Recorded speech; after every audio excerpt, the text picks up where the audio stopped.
En Radio Inter, todos los domingos de 4 a 5 de la tarde, tiene una cita con la historia, con Pío Moa y con Javier García Isaac.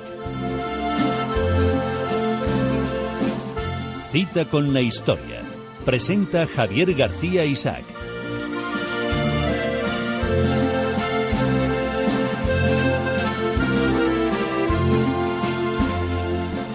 Cita con la historia, cita con todos ustedes, cita con don Pío Moa. Bueno, hoy otro programa de esos que yo creo que no dejan indiferente a nadie. Dado el éxito que tuvimos hace un par de semanas, que estuvimos hablando sobre la Fundación de la Falange en su 81 aniversario, hoy ha decidido don Pío Moa dedicar otro monográfico a lo que llamaríamos la Falange segunda parte. Sí, más o menos. No obstante, primero quiero recordar a nuestros oyentes que todavía no tenemos la cuenta a la que pueden aportar. Quiero insistir en que se trata de aportaciones pequeñas que están al alcance de todo el mundo, porque además viene bien porque las aportaciones excesivamente grandes condicionan luego el programa, es decir, claro, el que paga quiere mandar, ¿no? Claro. Y eso quizás no sea muy conveniente. En cambio, disponiendo de bastantes aportaciones de pequeñas, que pueden ser de 10 euros al mes, que se pueden poner de un golpe por un año de 120, por ejemplo, y esto que está al alcance de prácticamente todo el mundo, pues es mucho más positivo y además da la oportunidad a mucha gente que está pasiva y se queja pero no hace o no sabe qué hacer, pues de hacer una pequeña labor muy positiva en favor de la verdad frente a la mentira que nos está corroyendo el país, ¿no? Es la mayor corrupción que hay, es la mentira. La mentira sobre la historia. Y desde aquí se combate. Desde aquí la combatimos. Es uno de los pocos sitios desde la que se combate porque la derecha ha renunciado desde hace mucho tiempo a la lucha de las ideas, entonces le da igual. Le da igual. Que sea la izquierda la que marque la línea, la izquierda y los separatistas, y ya vemos a dónde estamos llegando, ¿no? Pero en fin, vamos con lo de la Falange. El otro día veíamos algunos aspectos básicos. Si me permite usted decir que sí que tenemos un correo electrónico, pues si hay algún oyente que se quiera poner en contacto con nosotros, que es info@citaconlahistoria.es. Muy importante, info@citaconlahistoria.es. Muy bien. Bueno, lo primero es que la Falange era el partido más próximo al fascismo que había en España, pero no llegaba a ser fascista porque se declaraba católico, ¿no? Y el fascismo en Europa eran movimientos laicos, modernistas y generalmente paganos o paganoides, no eran demasiado católicos. En segundo lugar, vimos que aunque se le achaca a la Falange un carácter especialmente violento y matón, pues tuvo de ello mucho menos que los socialistas, o que los comunistas, o que los separatistas catalanes, que también tenían sus milicias uniformadas al estilo del fascio italiano, ¿no? Y vimos también cómo inmediatamente de crearse, el PSOE, a través de sus juventudes, empezó a asesinar a militantes falangistas, hasta que, llegado un momento, la Falange replicó de la misma manera. Y vimos también cómo, apenas llegado al poder el Frente Popular, recomenzaron los asesinatos de falangistas y el gobierno encarceló a José Antonio y otros dirigentes, cerró sus sedes, que eran medidas ilegales, y eso a pesar de que José Antonio había dado orden a la Falange de no cometer agresiones y de mantenerse, por así decir, neutral entre las izquierdas y las derechas, después de las elecciones del Frente Popular, que como sabemos no fueron democráticas, ¿no?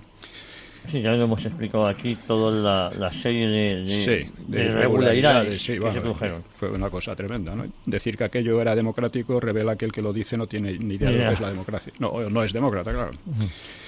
En tercer lugar, señalamos como la Falange, que siendo un partido muy pequeño, que apenas consiguió 40.000 votos en aquellas elecciones, se convirtió en una gran organización de masas durante la Guerra Civil, porque digamos que sus ideales y sus consignas de patriotismo, disciplina, anticomunismo muy militante y espíritu heroico, pues atrajeron a cientos de miles de personas debido a las tensiones de la época, las tensiones bélicas. Un fenómeno que en el bando contrario se dio con el Partido Comunista, que era el partido más disciplinado y más combativo, ¿no? Y fue el que hizo de masas al final, ¿no? Sí, y de ser un pequeño partido también al principio, se fue convirtiendo en el más grande y en el más decisivo del Frente Popular. Otra cosa que vimos es también cómo, cuando terminó la Segunda Guerra Mundial, se creyó aquí por muchísima gente y en todo el mundo que a Stalin, Churchill y Roosevelt le bastaban con dar un soplo para barrer al régimen franquista.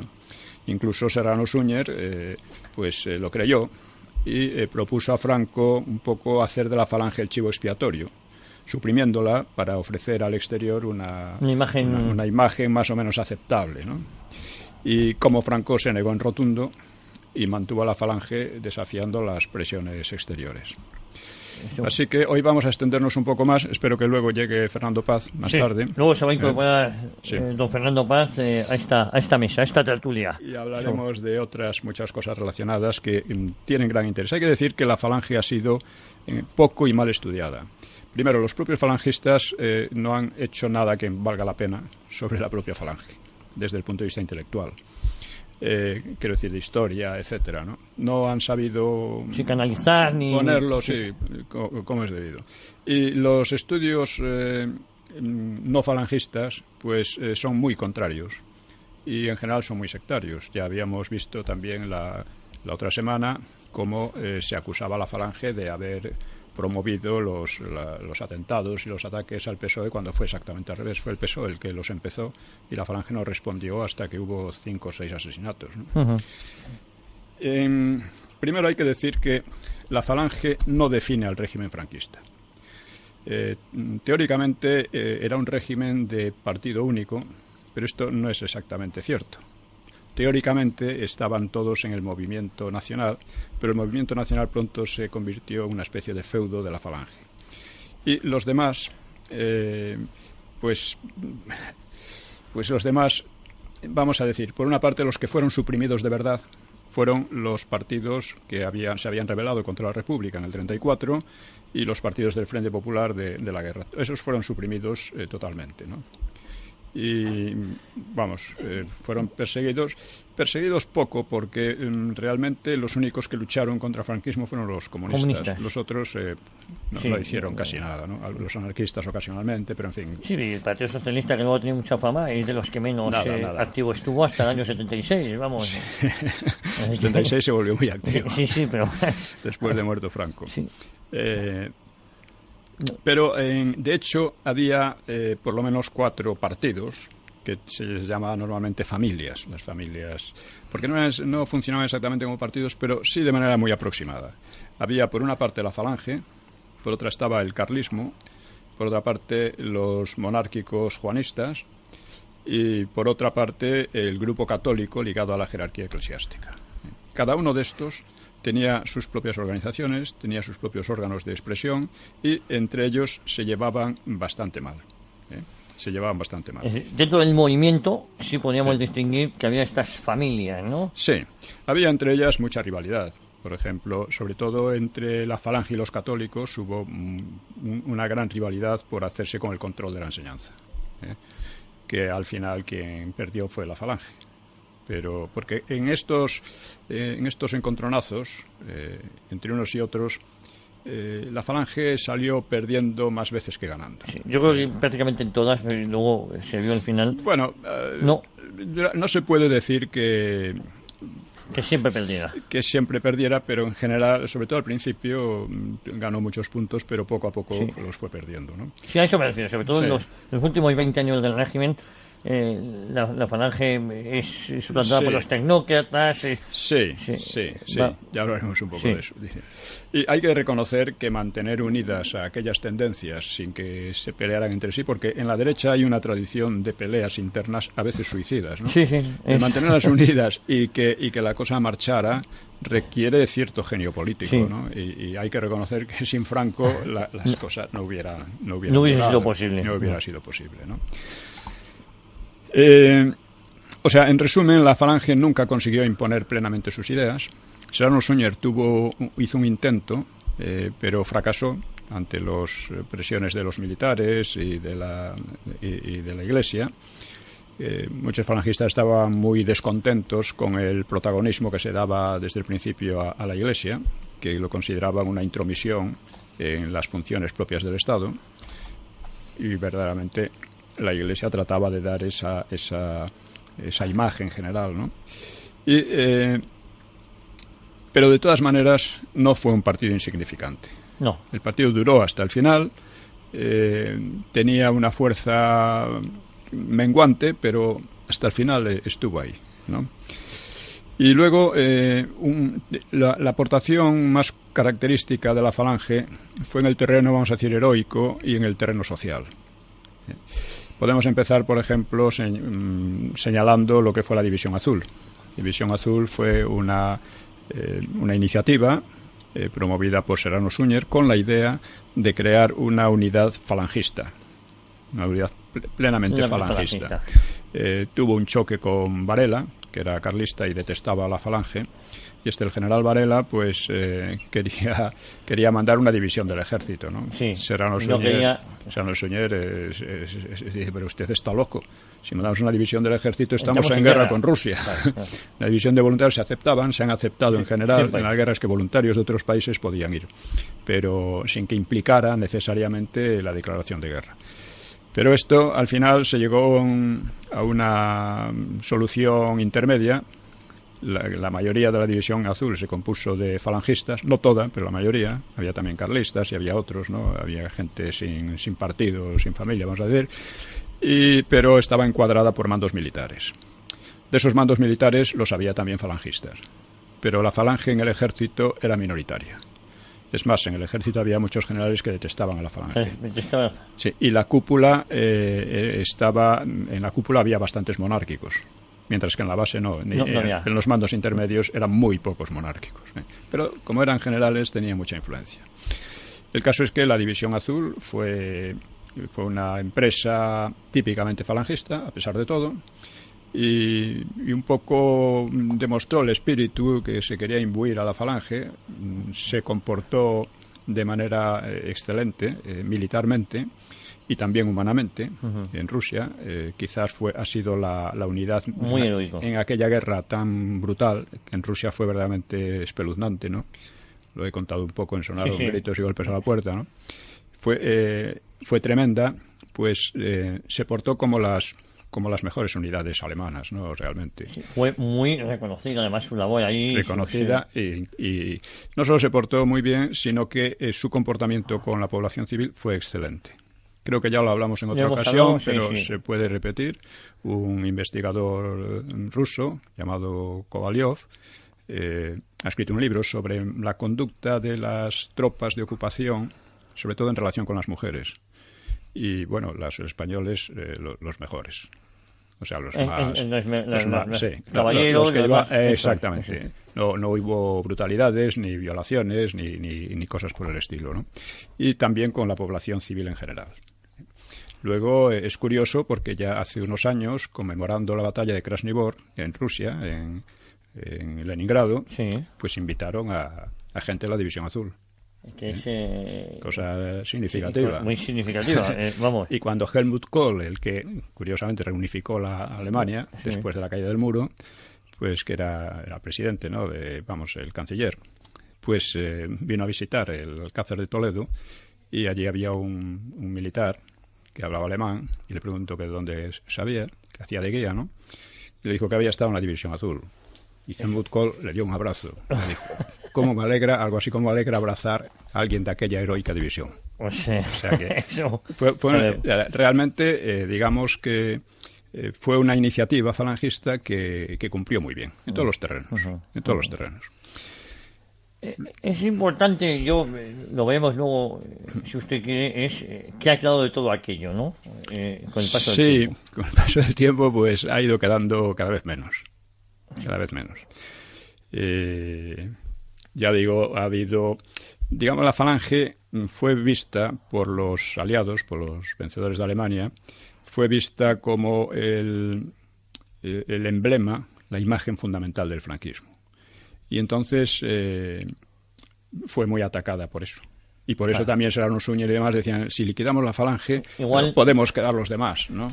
Más o menos, Y están con la tosudez de no disolverlo. Yo creo que fue un acento, aunque solo sea por fidelidad, ¿no?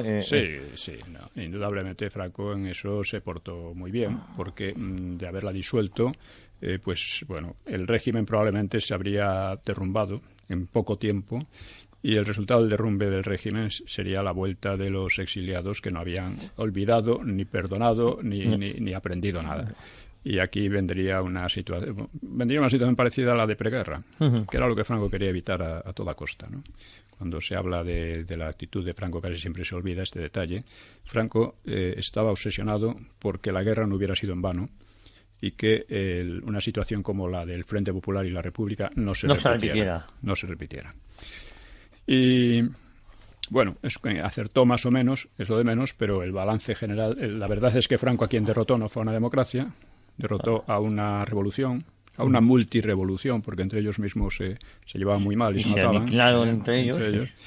Y luego libró a España de la Segunda Guerra Mundial. Solo estos dos éxitos ya se puede considerar que lo hacen de él una figura histórica de primer orden. Pero aparte hubo otros. Bien, como decíamos también, la Falange, que al principio tenía un componente intelectual muy fuerte, lo fue perdiendo. De eso también vamos a hablar, ¿no? Un aspecto que también conviene tocar es el de la sección femenina. Cuando termina la Guerra Civil, la Falange tiene unos 650.000 afiliados. Es una cifra, una barbaridad. Muy alta, en realidad más alta que las de la CNT y la UGT, porque casi siempre se habla de 1 millón y 1,5 millones de afiliados. Pero si vamos a las cifras reales de los congresos, vemos que están en torno a los 400, 500.000. Pero propagandísticamente se hablaba de 1 millón, 1,5 millones, y la mayor parte de los historiadores la dan por cierta. La dan por cierta sin analizar ese detalle tan importante que son los congresos. Claro. En los orígenes de la Guerra Civil, pues hago unos comentarios sobre eso en base a documentos internos de la UGT, ¿no? Y el congreso que hicieron en vísperas de la Guerra Civil, ¿no? De la reanudación de la Guerra Civil, la CNT, y claro, no cuadran en absoluto ese millón o 1,5 millones. La Falange tenía unos 650.000 afiliados y la sección femenina llegó a tener otros tantos. Es decir, fue una cosa muy importante. La sección femenina era claramente antifeminista y al mismo tiempo desarrolló un papel de promoción de la mujer, de la feminidad, incorporación al trabajo, incorporación a la enseñanza superior. En esto trabajó mucho, hizo muchas labores se habla por ejemplo, mucho de la de García Lorca con la barraca y todo aquello, pero la sección femenina hizo muchas cosas parecidas y de buen nivel, de difusión cultural en los pueblos, de difusión de medidas de higiene entre las mujeres, de puericultura, etcétera, porque uno de los problemas que había en España en aquella época, se arrastraba en la República y desde antes, era una elevada mortalidad infantil. O sea, la mortalidad infantil era una de las más altas de Europa. Era las más altas. Y con el franquismo llegó a ser una de las más bajas de Europa. Y en eso no cabe duda que la sección femenina tuvo mucho que ver. Desde luego era antifeminista, pero en fin, viendo lo que hacen los feministas, a mí pues no me parece. Claro, era antifeminista, pero sí fueron adelantados a su tiempo, porque sí que preparó a muchas mujeres para la incorporación al mercado laboral. Sí, indudablemente. Hay que hablar del contexto histórico que vivíamos. Cambió algunas leyes discriminatorias contra la mujer, sobre todo en el ámbito familiar. En fin, que hizo una labor muy reseñable, ¿no? Muy encomiable. Luego está también, quizás podamos centrarnos un poco en lo que fue el aspecto intelectual de la Falange. Sí. Luego hay que reconocer que la Falange tenía la sección femenina, tenía el SEU también como sindicato universitario, tenía varias organizaciones. Eso es. Bueno, espero que probablemente sobre estas cosas también pueda hablar Fernando Paz, aunque retomemos parte del asunto. Todo lo contrario. Sí. Por ejemplo, como prueba de lo mal que está estudiado todo este asunto, pues tenemos a Andrés Trapiello, que ha escrito algunos libros de interés, pero con ese toque cantamañanas progre que lo echa a perder gran parte de lo que se hace actualmente, ¿no? Y decía, por ejemplo, los escritores que fundaron la Falange, porque eran escritores varios de ellos, se quedaron sin generación. Ganaron la guerra, pero perdieron las páginas en los manuales de la literatura. Pero esto no es así. No. Hay otros señores, Rodríguez Puertolas, esto lo estoy leyendo del libro El franquismo y los intelectuales de Antonio Martín Puerta, que es un libro interesante. Es decir, el franquismo y los intelectuales de Antonio Martín Puerta. Exactamente. Muy recomendable. Es recomendable. pues cita a Rodríguez Puertolas, que es un procomunista, es un, vamos, absolutamente antifalangista, ¿no? Que ha escrito sobre la literatura fascista en España, la llamaba fascista. Y claro, empieza a citar Rodríguez Puertolas, empieza a citar la cantidad de obras y de personajes, de autores falangistas o cercanos a la falange. Y claro, la cosa cambia por completo realmente. Voy a citar algunos de los que pone aquí. O sea, entre los fundadores de la falange estaba Sánchez Mazas, José María Alfaro, Agustín de Foxá, Dionisio Ridruejo, Alfredo Marquerie, José Antonio Jiménez Arnau, Luis de Santa Marina, que fue el promotor de publicaciones ya tempranamente, en el 32, Eugenio Montes, Víctor de la Serna, Felipe Jiménez de Sandoval, Alfonso García Valdecasas, Tomás Borrás, Federico de Urrutia y Pedro Burlanevich Elena. Todos estos, además, Mercedes Formica, una escritora también importante. O sea, todos estos estaban entre los fundadores de la falange. Son intelectuales Y lo que decía también el que sí era fascista de verdad, Ledesma Ramos, decía, bueno, esto parece una reunión, no parece un partido de verdad, un partido fascista ni nada por el estilo, esto parece una reunión de literatos, ¿no? Eso decía el amigo Ledesma, que efectivamente él sí era fascista, como así lo reconoció él mismo. Y luego, aparte, estaban, por ejemplo, Leopoldo Panero, Luis Rosales, o un escritor gallego un poco olvidado, José María Castroviejo, también entraría Cunqueiro. Y luego, además, durante la guerra, pues entraron en la falange Eugenio d'Ors, que es el principal pensador catalán del siglo XX, bueno, y de cualquier siglo, yo creo. Sí, yo creo que... era falangista, se hizo falangista, ¿no? Yo había pensado siempre que Eugenio d'Ors había coquetado también con el carlismo. Creo que no. No, directamente con el falangismo. Él venía del nacionalismo. Vale, igual ahí viene mi confusión. Sí. Pero se hizo falangista, ya digo. Estaba también Laín Entralgo, Antonio Tobar. Todos estos son personajes importantes de la cultura. Y de la literatura española, vamos, de primer orden. No son desdeñables, ni mucho menos, ¿no? De Fray Justo Pérez de Urbel, Manuel Ballesteros Gaibrois. ¿Manuel Machado estaba? Creo que no estuvo en la falange. Estuvo muy cercano a la falange, en todo caso, ¿no? Y creo que entró en algún momento. Cela también entró, porque he leído hace poco que Camilo José Cela nunca había sido falangista. He visto un documento interno, que es un documento burocrático, en que habla del camarada Camilo José Cela para que le den no sé qué historias, cosas de estas, ¿no? O sea que en algún tiempo fue también... Estuvo. Sí. Estaba, pues, Cunqueiro, por supuesto, Álvaro de la Iglesia, Ignacio Agustí. Aquí lo pone como falangista, yo creo que era más bien monárquico, pero bueno, a veces se confundían y había de todo. Dice, Torrente Ballester, por supuesto. Torrente Ballester. Es que parece que ninguno de estos haya pasado por la falange, ¿no? Que han venido de... Efectivamente. Torrente Ballester es un caso curioso porque, como decía César Alonso de los Ríos, llegó a convencerse a sí mismo de que nunca había sido falangista. Claro, yo creo y estaba en el sector más pro-nazi, más pro-fascista, ¿no? Escribió... igual pasaba con el exministro Luis Jiménez, ¿no? Sí, en Años de Hierro escribía sobre los panfletillos que escribía de educación política, ¿no? Para los falangistas y en general para los españoles, y que se conservan en el Ateneo, ¿no? Y me dijeron que él no quería ir por el Ateneo no le fueran a recordar aquellas cosas.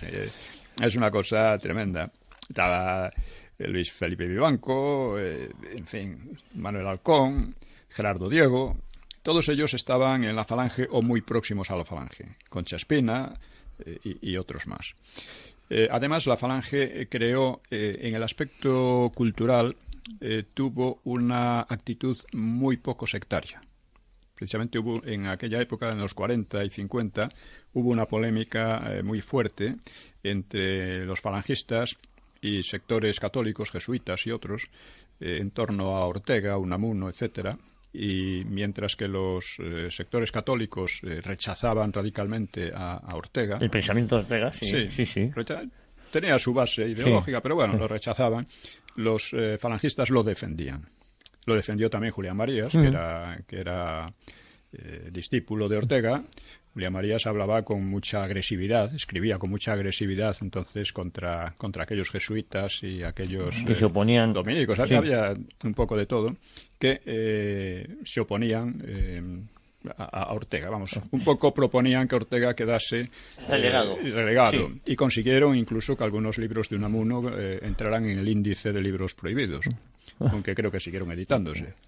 Pero es interesante ver esto porque cambia la idea que tiene mucha gente de que entonces no había movimiento intelectual ninguno y que si no pensabas como te obligaban... Y esto lo desmonta... Totalmente, ¿no? Además, por ejemplo, en la revista Escorial, que promocionó la Falange, pues escribía lo mejor de la intelectualidad española del momento. Menéndez Pidal y, bueno, casi todos, ¿no? Casi todos los que entonces nos pueden sonar y que no eran falangistas en su mayoría. Usted ha hablado de un Dionisio Orbidejo, de un Agustín de Foxá, de un Concha Espina. Yo creo que son intelectuales de primerísimo nivel, ¿no? Pedro Laín del Trialgo, Torrente Ballester, José Antonio Maravall. José Antonio Maravall, que ha escrito libros muy importantes, escribió en el Instituto de Estudios Políticos, como la idea de España en la Edad Media, que es un libro muy importante porque desmonta todas las teorías que querían decir que España prácticamente no había existido o que incluso que la idea de España que se tenía en la Edad Media era la de Al-Ándalus. Porque hay algunas citas ocasionales que dicen que fulano de tal o con unas tropas, lo que fuera, fue a España. Entendido por España, Al-Ándalus. Al-Ándalus. Sí, pero las citas en contra son muchísimo mayores y mucho más significativas. Esto era simplemente, pues a lo mejor una manera de expresarse casi anecdótico que lo que era luego en realidad. Luego, no olvida el gran cineasta Berlanga, llegó a estar en la División Azul, aunque luego también renegara un poco. Berlanga estuvo en la División Azul, estuvo como otros muchos. Luego, a mí lo que me sorprende es... cómo estas personas niegan su propia biografía. Eso revela muy poca... O sea, tú tienes que asumir tu biografía. Actores como, no sé, Fernando Fernán Gómez, no digo que estuviese en la Falange, pero se hacía mucho cine. Y era premiado y tal. Y muy premiado, ¿no? Igual que era... José Sacristán, tenía muchos papeles de cura siempre, además.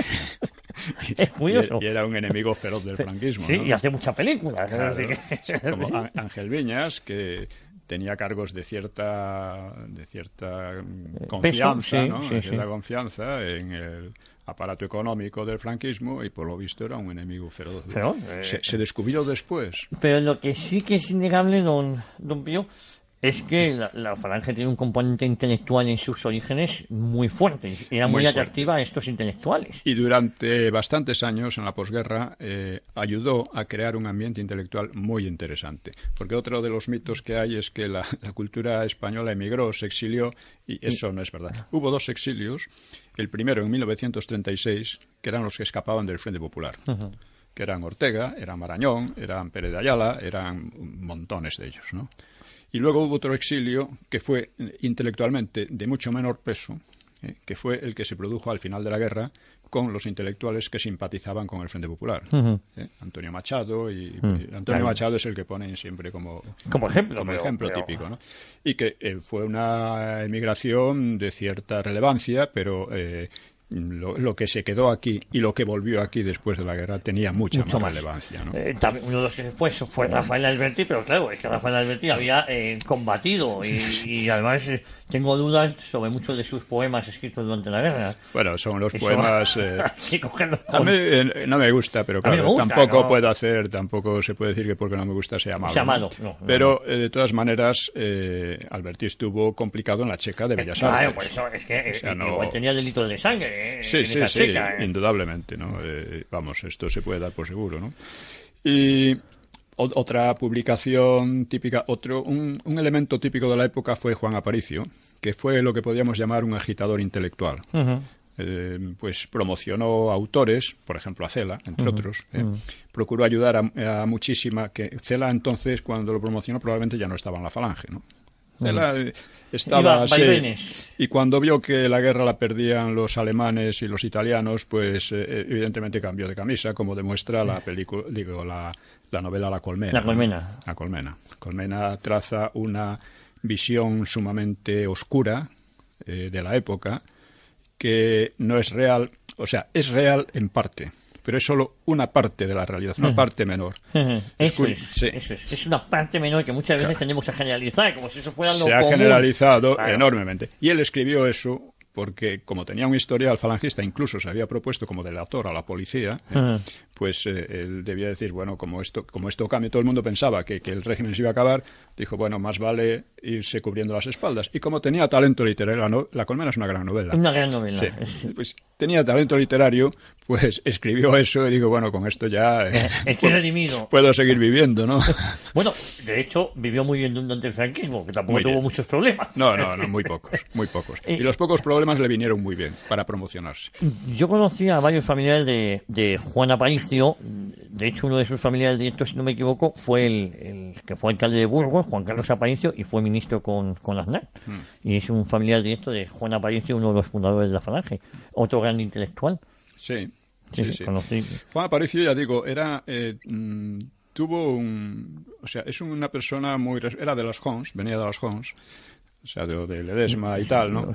Pero el más fascista. Sí, creo que fue el que inventó lemas como por la patria, el pan y la justicia y cosas así. Sí. O sea, tenía inventiva. El pan, la patria y la justicia, sí. Y él fundó la Gaceta Literaria, creo que era en el Ateneo, donde colaboraron también muchos, incluido Ortega y Gasset.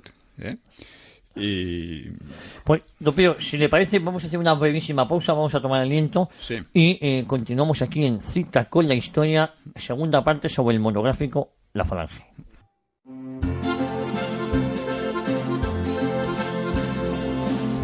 Pues ya estamos de vuelta, estamos en Cita con la Historia, continuamos hablando sobre la Falange. Comentábamos cómo grandísimos intelectuales, es decir, que esto no fue un movimiento fundado por unos indocumentados, sino la flor innata de la intelectualidad española prácticamente se acercó. Bueno, tanto como eso no. Quiero decir, gran parte de ella se acercó. Gran parte de ella se acercó. No, digo esto... Se acercó, incluso entró en la Falange, ¿no? Pero otros muchos estuvieron en torno, porque ya digo, la Falange tenía una política nada sectaria. Uno de sus objetivos, por ejemplo, de Dionisio Ridruejo, de Laín Entralgo y demás, pues era el agrupar, por eso lanzaron la revista Escorial. La revista Escorial trataba de reunir las firmas españolas y del exilio. Es decir, estaba abierta a las figuras. Lo que pasa es que del exilio eran tan sectarios, ellos son los que no querían. Que se negaron, extendían la mano y no la aceptaron, ¿no? Entonces, esta es la realidad. Es decir, ellos inexplicablemente creían que el Frente Popular era una maravilla, o no sé, que estaba justificado. Pero eso incluso cae en eso Julián Marías. Julián Marías se desarrolló con ciertos problemas, pero tranquilamente en el franquismo. Y él mismo dice, hablando de La Colmena, en relación con lo que estamos diciendo de La Colmena y de la imagen triste y miserable que da de la época, Julián Marías dice que lo sorprendente de los años 40 era la alegría de la gente. Y si uno lo piensa, tenía razón para estar alegre aunque hubiera hambre. Había mucha más hambre en Europa. Se estaban librando de la guerra mundial, que aquella sí que fue una guerra devastadora, mucho más que la guerra civil española. Habían terminado la guerra civil. Tenían razones para estar alegres a pesar de... Es una época además de la copla, de... Aquí hicimos un programa, don Pío, se lo recuerdo, sobre los felices años 40. Sí. Porque no fueron esa novela negra que nos han intentado pintar. Tuvo algo de... Pero es que en todas partes. Pero claro, es igual que La Colmena tiene un pozo de verdad, pero no era la generalidad. Claro. Imaginemos que un autor pues quiere trazar un programa absolutamente lúgubre de la transición. No tiene más que ver un programa de drogadictos, de gente completamente estropeada, de delincuentes, de mendigos, porque todo eso se multiplicó entonces. De ETA, de terrorismo, de parados, etcétera. Huelgas salvajes. Pero no era solo eso. Claro. O sea, si usted puede hacer una excelente novela centrada en eso, pero si quiere pasar eso como en la descripción real de aquello, pues no es suficiente. Y con La Colmena pasa lo mismo. porque Cela, con bastante caradura, decía que no, que aquello era pura historia y que podía haberlo hecho muchísimo peor. A ver, hombre, sí, con un poco de talento tú puedes, claro, en fin, poner las cosas que te dé la gana, ¿eh? Pero eso. Y ya digo, Julián Marías también, sorprendentemente, aunque él no se exilió, vivió aquí y desarrolló aquí su trabajo, con dificultades, como todo el mundo, lógicamente, pues hablaba de que él consideraba que la República era el régimen legítimo y que los que se rebelaron contra ella pues habían cometido un delito, que eran ilegítimos por completo. Obviamente él estuvo no en la República sino en el Frente Popular precisamente durante la guerra. Estuvo como secretario de Besteiro, que Besteiro era una persona, era dentro de los socialistas el que se opuso a la línea guerra civilista de Largo Caballero y de Prieto, ¿no? Pero se opuso en fin, lo desplazaron y se quedó en nada. Se quedó, sí, no fue activo. Claro. Y bueno, hizo lo que pudo, pero no pudo hacer mucho. Pero entonces Julián Marías, que hizo de secretario de, entre otras cosas, de Besteiro, pues Julián Marías tenía que haber reconocido claramente que el Frente Popular fue monstruoso desde el principio.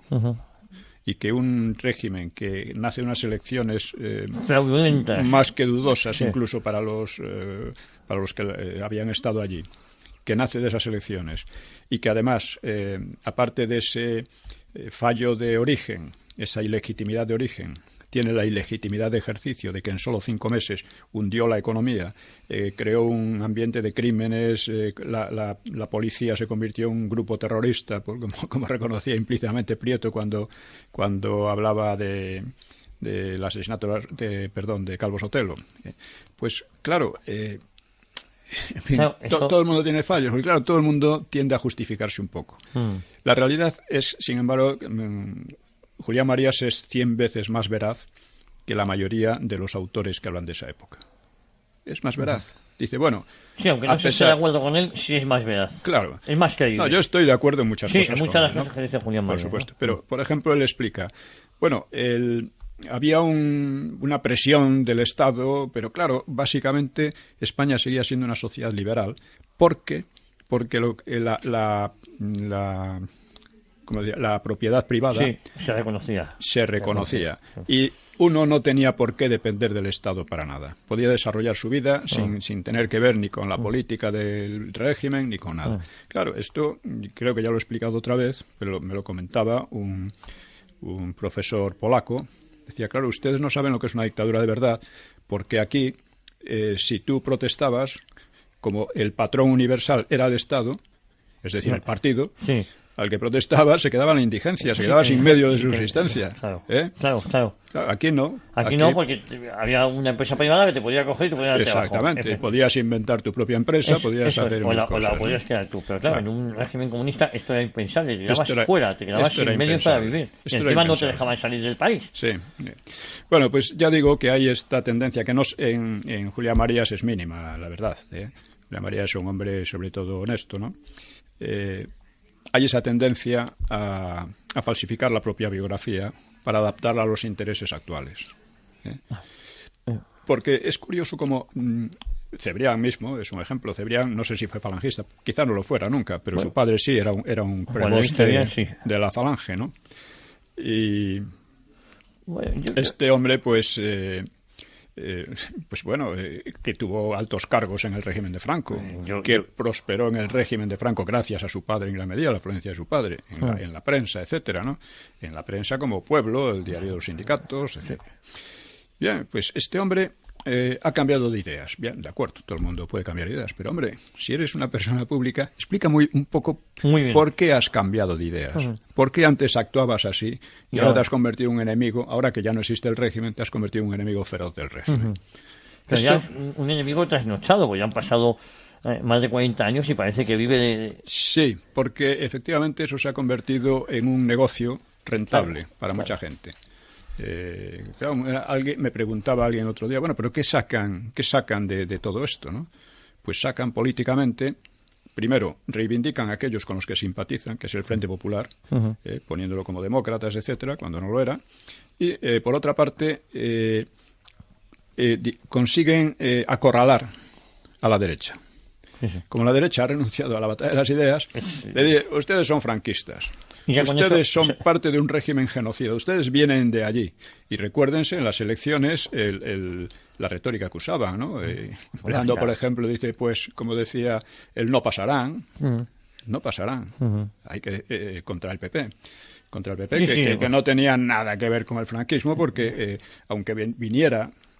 digamos, de manera sus fundadores directa del franquismo, de la clase política franquista, había renunciado a ella totalmente, había renegado totalmente de ella y había renegado de cualquier idea política que no fuera la economía, lo es todo y cosas por el estilo, ¿no? Que eso les ha llevado también a una situación complicada, porque cuando renuncias a las ideas, pues pasan estas cosas, que solo te llaman para arreglar temas económicos. Exactamente, no, y que están ahí, pues, que no los arreglan, además. Claro que... eso va cuando se arreglaban, pero es que ahora ya tampoco ni eso. Tampoco. Bien, entonces quiero decir que una persona puede cambiar, todo el mundo cambia además, es inevitable, es ley de vida, pero es necesario que el cambio sea explicado, que haya una reflexión. Sí. Y esto es rarísimo entre el personaje Sí. O sea, también es interesante ver, por ejemplo, de la Falange viene Blas de Otero, viene Zelaya, viene un montón de poetas, intelectuales y tal, que hicieron sus primeras armas en la Falange, en revistas de la Falange, que eran patrocinados, puede decirse, por la Falange, por personas como Juan Aparicio, etcétera, y que un buen día se vuelven comunistas. Un buen día o al cabo de un cierto tiempo se vuelven comunistas, cosa que se ha producido bastante entre la Falange. Sí, el hijo de Sánchez Mazas, por ejemplo, ¿no? Sí. Sánchez Ferlosio. Sí. Sí, Sánchez Ferlosio. Y bueno, es una cosa que me gustaría analizar, aunque solo fuera por interés historiográfico, que explicaran su proceso. Sí, que nunca lo explican. Nunca. ¿Cuál ha sido, están ahí hechos. ¿Cuál ha sido el proceso de ese cambio? Claro. Además, ocurre otra cosa muy curiosa, y es que cuando el franquismo era más duro, en los años 40, era un franquismo de guerra, vamos a decir, porque estaba la guerra mundial, estaba el maquis, tenía que apretar bien las costuras, ¿no? Entonces eran falangistas. Y según el régimen se va liberalizando...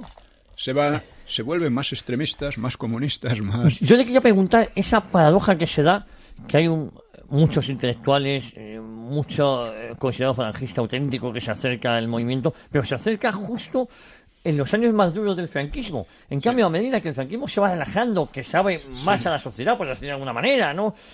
Llegamos al tema del desarrollismo y tal...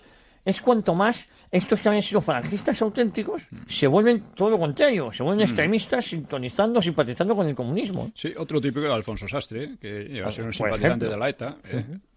Pues esto es llamativo y merecería, ya digo, un estudio aparte, que claro, aquí no lo vamos a hacer. Había que hacerlo, es decir, es una cosa que sugiero a quien tenga ganas. Pero por lo menos comentarlo. Sí. Bien, entonces nos hemos encontrado con este hecho que conviene señalarlo porque, insisto, la historia de la Falange está por hacer. Además, quienes peor lo han hecho y más se han desentendido son los propios falangistas, ¿no? Gente que sigue siendo falangista, pero que cuando intenta dar una imagen de la época de lo que fue la Falange, pues es de una pobreza... que dices, bueno, deben tener razón los que están en contra. Porque no se saben defender. Claro, o salen con consignas y con... Claro. En fin. Es decir, ¿usted cree que todavía falta el escribir un gran libro, un compendio sobre lo que fue la Falange, ¿no? Sí, eso sería un tema muy interesante. Porque lo que hay... hombre, hay cosas, por supuesto. Sí, hay cosas interesantes, pero no está completo o falta o cojea por algún lado. Cojea por muchos lados, generalmente, lo que hay. Luego, otra cosa, otro aspecto secundariamente intelectual fue el SEU. ¿Queda mucho tiempo? No, 5 minutos nos quedan. ¿5 minutos nada más? Sí, nada más. Nos hemos comido 5 o 7 minutos aproximadamente. Bueno, entonces vamos a ver. El SEU fue otro aspecto de... Más minutos, 10 me dicen. Bueno, vamos subiendo. Bueno, el SEU era el Sindicato Español Universitario, que fue oficial, se oficializó después de la guerra, era obligatorio pertenecer a él y era un sindicato que daba diversas facilidades. Yo cuando estudié todavía ya no existía el sindicato del SEU, pero existían cosas que se llaman del SEU, como los comedores baratos para estudiantes, como oficinas de empleo, como oficinas de viajes por Europa, por albergues juveniles, etcétera. Todo esto lo quedaba como el SEU. Pero en los años... Sí existía el SEU, perdón. Lo que pasa es que no era obligatorio su afiliación. Sí, bueno, pero ya no era nada. Claro. Ya no era nada, eran 4 gatos, esa es la verdad. Porque además ocurrió una cosa, y es que ya en el 56 se produce un movimiento de muchos estudiantes, un movimiento manejado por los comunistas. Fue su primer éxito después del maquis. En la Facultad de Derecho, creo yo. En la Facultad de Derecho hubo peleas, Estaba mi padre. Sí, entre falangistas que iban contra el SEU, diciendo que no tenía el SEU por qué monopolizar, en lo cual tenían razón. Pero claro, los que estaban montando todo el bollo, que participaron ellos, Dionisio Ridruejo y otros, que de repente se encuentran en la cárcel pues con los que manejaban aquello. El organizador desde fuera era Semprún. Jorge Semprún, ¿no? Jorge Semprún. Y dentro pues estaban el defensor del pueblo, que es... Ruiz Jiménez. A Ruiz Jiménez le cuesta el puesto, que era ministro de Educación. Exactamente. No, quien estaba era hombre, que será posible... Mújica. Enrique Mújica, y otros. José Seis Barba. Y en ese Redrojo se encuentra con que son comunistas los que están en el origen del montaje aquel. Cosa que no le gustó, pero estaba haciendo de compañero de viaje sin quererlo. El caso es que ya en los años 60 el Opus Dei es el que lleva la voz cantante. No solo en el aspecto económico, sino también está en contra del SEU. Y va dejando que el SEU se evapore, por así decir. No le ayuda para nada. Y los comunistas organizan el Sindicato Democrático de Estudiantes. Los comunistas siempre son muy demócratas. Muy demócratas, sí, esa palabra... Yo estuve en el sindicato, en lo que siguió al sindicato, la Junta Democrática de Estudiantes. ¿Usted estuvo ahí? Sí, estuve ahí. En mis tiempos del Partido Comunista. Y bueno, estos lo que consiguieron fue echar abajo definitivamente al SEU. El SEU quedó entonces simplemente como una estructura burocrática y algunas personas que decían que eran del SEU, pero no era el valor que había tenido antes. Además había 4 o 5 grupos de estos, fachas, como se suele llamar, que muchas veces eran antifranquistas también, porque hay que decir otra cosa que no hemos dicho, es que en todas las familias del franquismo había un sector antifranquista. Y aquí también lo había. Es curioso. Bien, decíamos que el aspecto principal de la Falange yo creo que fue el aspecto social. La Falange fue la que dio al régimen un interés por el obrero, por así decir, ¿no? De hecho, la legislación proletaria, ¿no? De la época, que es muy importante. Muy importante, que más cuidaba, más protegía. Viene de la Falange, en los sindicatos y fuera de los sindicatos. Había 2 pilares ahí, Raimundo Fernández Cuesta como ministro de Justicia y Girón de Velasco como ministro de Trabajo, que eran 2 grandísimos falangistas, estaban muy incrustados en el régimen, ¿no? Efectivamente, estaban muy incrustados en el régimen y eran los que le daban al régimen, porque las otras familias ninguna tenía ese interés social. O sea, los monárquicos, la Iglesia también. La Iglesia creó sus propias organizaciones como de obreras, de juventudes, etcétera, ¿no? Como la OAC y tal. Pero esas organizaciones degeneraron pronto en organizaciones semicomunistas, curiosamente. De ellas salieron además grupos como la ORT, que era un grupo maoísta, que siempre hablaba de lucha armada, etcétera, aunque no llegó a practicarla. Estaba Sauquillo ahí, me parece, ¿no? Paca Sauquillo. Y bueno, creo que para terminar, diríamos que lo más importante que queda de la Falange es la seguridad social. O sea, la seguridad social se debe en gran medida a Girón. A Girón de Velasco, sí. Y yo recuerdo hace unos meses estuve en un debate sobre el Valle de los Caídos y estaba allí un profesor universitario, un perfecto ignorante y sectario, se llamaba Antón Losada, diciendo que la seguridad social en tiempo de franquismo no era más que una manera de robar todavía más a los obreros y no sé qué, no sé cuánto. La ignorancia. Claro, son de esas cosas que son tan burdas y chocan tanto que te es difícil replicarlas. Sí, sí, porque es por vergüenza ajena, ¿no? Pero vamos a dar un dato que es el definitivo. La esperanza de vida al nacer en España, en la República, eran 50 años. En los propios años 40, con todo lo duros que fueron, al final de los años 40, era de 62 años. Había aumentado en 12 años. En 12 años. A final de los años 50 estaba en 69 años. 69 años era la esperanza media de vida en los países ricos de Europa. Y cuando muere Franco, la esperanza media de vida en Europa es de 73 años, que es más que en cualquier otro país europeo, excepto Suecia. Creo que incluso, no estoy completamente seguro, pero me parece que era, después de Japón y de Suecia, era la más larga. Más que la de USA, más que la de Inglaterra, más que la de Francia, más que la de Alemania. Es decir, y eso en gran medida se debe a la seguridad social. Eso es la seguridad social es lo que ha permitido, pues que eso además se ha mantenido desde entonces. Sí, sí. O sea, y aquel personaje, pues que ve que está en las tertulias, que está en las televisiones, está en las grandes televisiones, porque esto era en la 5. En la 5. Pues personajes como este, ¿no? Son capaces de mentir de una manera tan descarada y tan desaforada que, claro, uno cuando se choca con ellos se encuentra perplejo. Pero ¿este hombre qué dice? ¿Y cómo le puede rebatir así en el momento? No. Sí. Bueno, pues la manera de rebatirlo, claro, yo lo he rebatido de otra manera, pero no menos contundente que esta. Porque luego lo piensa y dice, bueno, hombre, ¿cómo puede ser? Sí, pero porque uno deja perplejo tanta mentira, tanta falsedad o tanta demagogia, que es quizás lo peor enemigo, ¿no? Yo también... yo tuve el honor de conocer a Girón de Blasco ya en sus últimos años. Ahora, siempre cuento la misma anécdota que el día que acabé de leer sus memorias, la última página, puse el telediario y ese día falleció. ¿Ah, sí? Sí, entonces es curioso porque cuando uno lee la memoria de una persona se siente muy identificado con el personaje. Sí. Y me sucedió, es un mes de agosto hace muchos años. Y luego hay otra herencia, yo creo que lo más importante de lo que usted ha dicho, la seguridad social, lo que nos queda de la falange, de esa justicia social, y también el tema de la vivienda, ¿no? La vivienda, efectivamente. Hubo ya en los años 40 una gran construcción de viviendas baratas y que bueno, siguen muchas de ellas. Es más, en Basauri, hace poco, Bildu me propuso quitar las chapas que decían que era del Instituto de la Vivienda.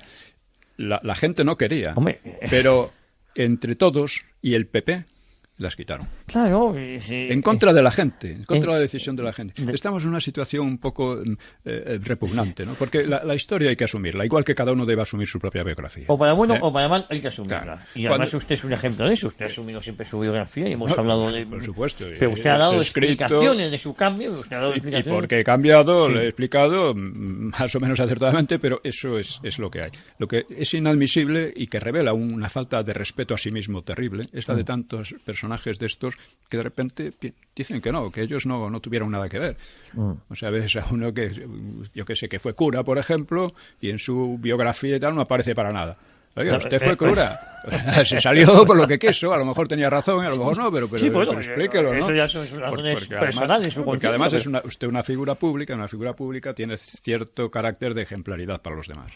Bueno, estamos así. Repito, lo de la falange es muy interesante por todas estas cosas. La cantidad de gente que se salió de la falange y se volvió antifalangista, no sé si con razón o con razón o sin ella, pero que no lo han explicado. Yo le propongo a usted un reto, don Pío Moa. ¿Por qué no recoge usted el guante y hace usted ese compendio sobre la falange cuando tenga tiempo? No tengo tiempo. Ya, bueno, pues ya hago todo lo que puedo y además gratis, que eso ya es, que no puede ser. Pero yo diría que sea un exitazo del libro, ¿eh? Si no lo creo. ¿No? Hoy a la falange no interesa demasiado. O sea, nos interesa aquí por lo que representa de hecho histórico en relación con el franquismo y por lo que ha pasado con ella, lo que ha pasado con los que se decían falangistas, y luego quedan por ahí 4 grupos falangistas peleados entre sí, que son cuatro gatos, ¿no? Pero, en fin, esa es la realidad. Pero históricamente ha tenido una importancia muy grande. E insisto, hay cosas como la seguridad social que se le deben a ella, más que a ninguna otra familia o grupo del régimen. Así que podemos decir que al final la herencia de la Falange ha sido muy importante porque sentó la base de lo que ahora conocemos como seguridad social, el tema de la vivienda. Bueno, y se nos ha pasado por alto el tema de la reforma agraria, esa que siempre estaba pendiente, o por lo menos la repoblación de determinados pueblos o campos. Sí, eso se hizo, una reforma agraria que realmente lo que resolvió el problema agrario en España, que se arrastraba de muy atrás y que la República no resolvió de ninguna manera, pues fue la emigración a las ciudades.